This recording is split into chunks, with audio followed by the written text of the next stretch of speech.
All right, welcome to Talking Investing. I'm Tom, and as always, this is not financial advice. Today, I want to talk about Bitcoin and the Bitcoin miners, and this is going to be a monthly edition. We're going to do a monthly update, go through all of our monthly production reports, HODL reports, efficiency reports, but it's also a special edition. I want to go through some stuff that's going on with Bitcoin right now. Okay, so we have a bunch to go through. If you're new here, we talk about Bitcoin and the Bitcoin miners all the time, so if that's information that you are interested in, please consider subscribing to the channel. I also want to take a moment out to thank everybody. We just got to 20,000 subscribers, so also, if everyone can do us a big favor and smash the like button, we're going for a new record. We're going to try for 800 likes on this video, so we would appreciate your help. It helps the channel out a lot. All right, that out of the way, let's talk about Bitcoin and the Bitcoin miners. I want to take a look at the activity of the Bitcoin spot ETFs over the last 7 days, particularly March 12th, which was Tuesday of this week. The Bitcoin spot ETFs took in over $1 billion. A couple of other things worth noting on this chart. You're going to see in this column right here, you're going to see a bunch of red numbers. That is the Grayscale. That was the Grayscale Bitcoin Trust. It's now converted to a spot ETF.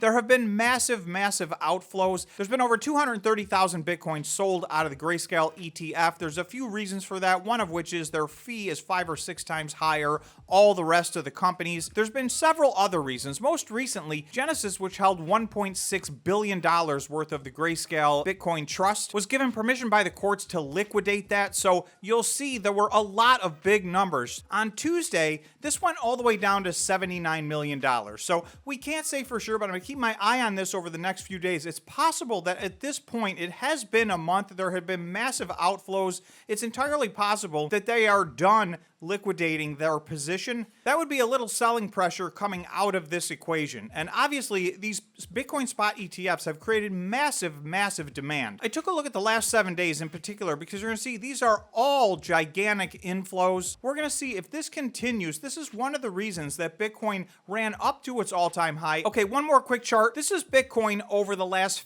50 days. So you're going to see this is from January 23rd, 2024 until March 13th, 2024. So in those 50 days, Bitcoin is up 91%. And remember, it was already on a giant run coming into these 50 days. In that time, it crossed its previous all-time high from back in the previous cycle. So this is the first time in the history of Bitcoin that it has passed its previous all-time high before the halving event. We're about 40 days away from the halving, so this has never happened before. And again, I do think it's the Bitcoin spot ETFs that are accelerating the process this time. We are way ahead of previous cycles. Having said that, if we take a look at the last cycle, back in December of 2020, on December 16th, Bitcoin got just under 20,000, which was its previous all-time high from December of 2017. When that happened, 23 days later, Bitcoin was up 110%. It pulled a double in just 23 days in the last cycle from when it hit its previous all-time high. So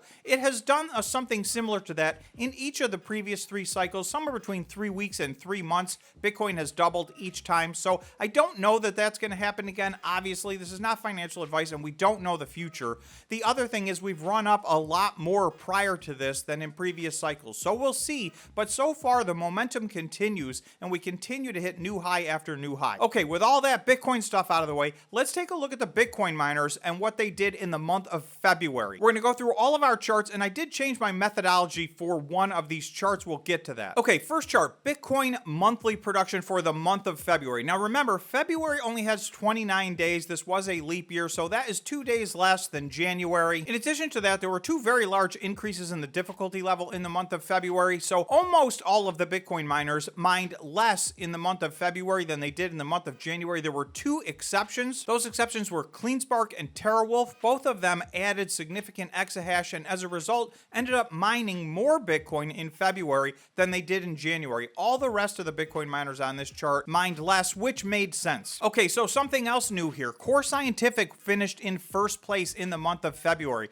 That ends like a 9-month run of Marathon being in first place in Bitcoin mined per month. So Marathon had a bunch of machines offline in January and then again in the month of February. So in January, they were still able to eke out a first place finish, while in February, not so. Core Scientific with 893 finished in first place. Marathon in second place at 833. CleanSpark remained in third place with 648. That was a significant improvement over January. So you're going to see those top 3. There's a gigantic drop off from there. We go from 648 in third place all the way down to Riot in fourth place at 418 Bitcoin. Then it's worth noting TeraWulf finished in fifth place. They jumped from 10th place to 5th place. TeraWulf and Cleanspark were the two that outperformed in February versus January. Well, Cleanspark was already in third place. There was not really any room for them to jump, but this was a huge jump for TeraWulf. So from 5th through 10th place, that is a pretty tight grouping. I think you're going to see an awful lot of movement throughout the year. I do think these top 4 spots are locked in for the time being. It is possible somebody could jump into that top 4, particularly between this 5th through 10th place.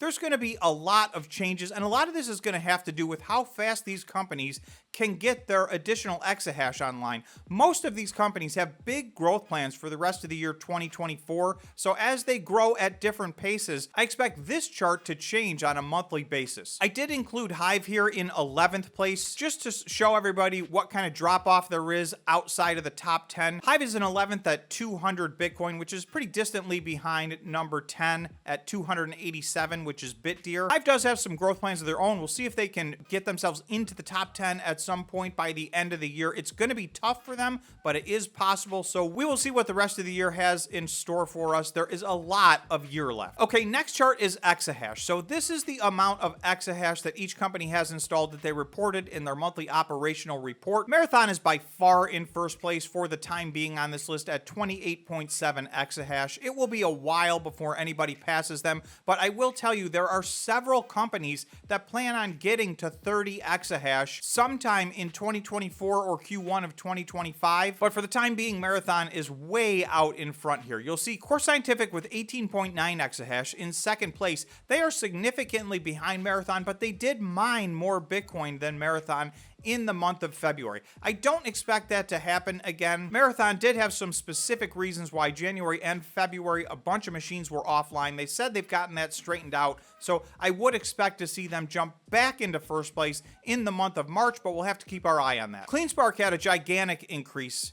Last month, they were at 10 exahash. You'll see as of February 29th, they are at 16 exahash. So they did add a massive amount of exahash. There's a lot more to come. Again, this is a company that's planning on getting to 20, then 30. They've actually talked about a plan to get up to as much as 50 exahash. Marathon, Cleanspark, and Riot in particular have talked about plans to get to 50 exahash or beyond. So you're going to see Riot is in fourth place at 12.4 exahash, where they have been basically for a year.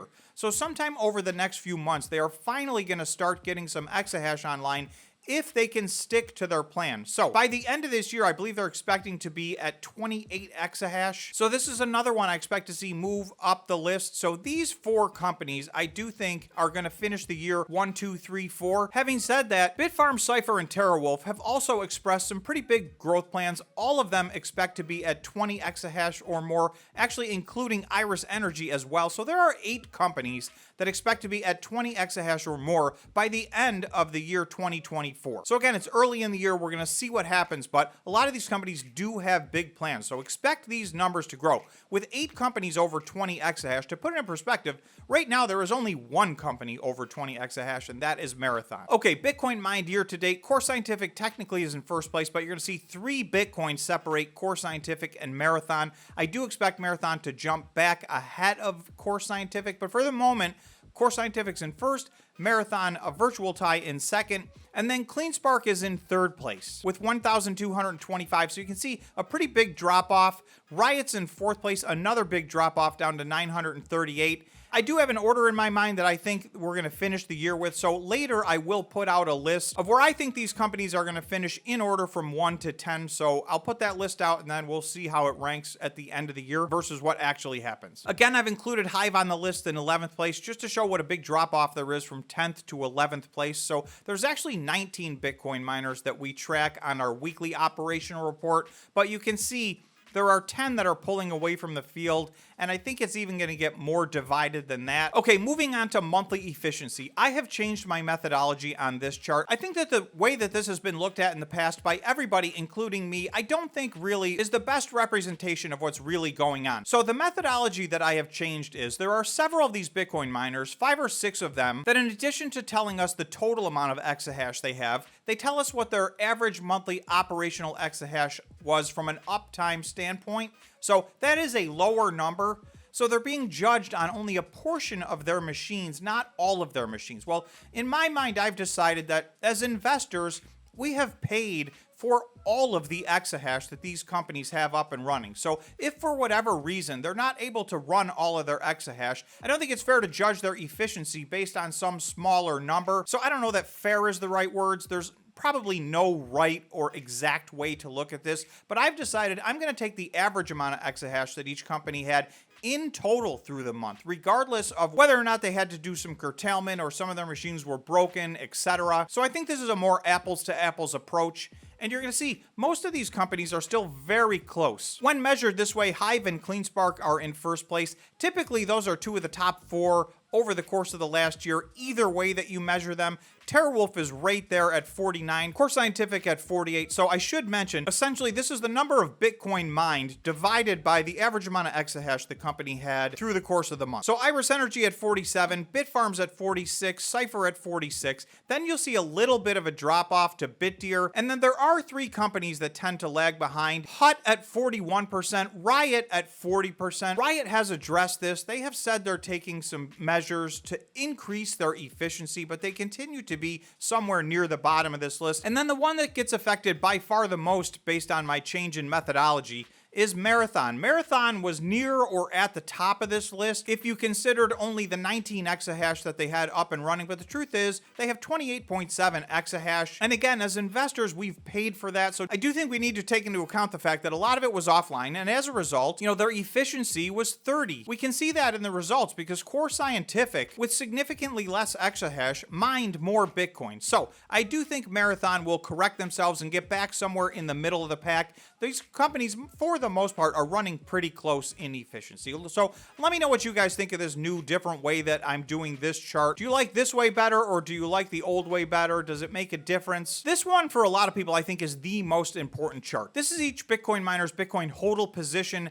as of February 29th. So you're going to see there's 4 companies running away with this, and then there's basically 5 more that are really doing any hodling at all. All the rest of the Bitcoin miners basically are not hodling their Bitcoin. They're just mining and selling. I know a lot of our subscribers and members have been very vocal that they're really not interested in investing in Bitcoin miners that don't hodl. So there's a lot of different opinions on this. Also, you can let me know what you guys think in the comment section on that as well. So if we take a look, you're going to see Marathon's just under 17,000 Bitcoin on their balance sheet. They are a runaway first place in this situation. HUT is in second place at 9,110 Bitcoin. Riot is over 8,000 Bitcoin on their balance sheet now.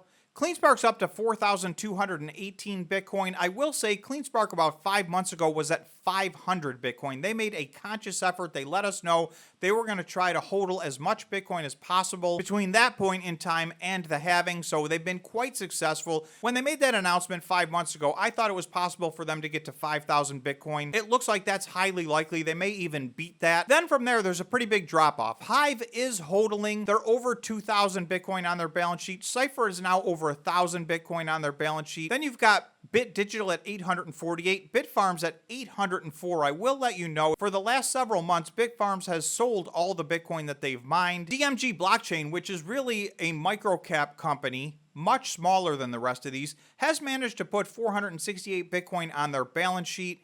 And that's it. Every other company has very close to 0 or 0 Bitcoin on their balance sheet. Last thing we're going to look at really quickly is this is the amount of Bitcoin hodled in the month of February. So the last one was the total amount of Bitcoin on each company's balance sheet. So here we have only 6 companies. So this Marathon number is a little bit skewed, 1,189. That includes 700 Bitcoin that were restricted and they were not including in their balance. Those are now unrestricted. They didn't really get into what exactly they did to make that happen, but they no longer have any restricted Bitcoin, so they increased their hodl position by 1,189. CleanSpark basically saved everything that they hodled, all but a few. I think they sold 2 or 3 Bitcoin, if I remember correctly. So They were able to add 645 Bitcoin to their balance sheet in the month of February.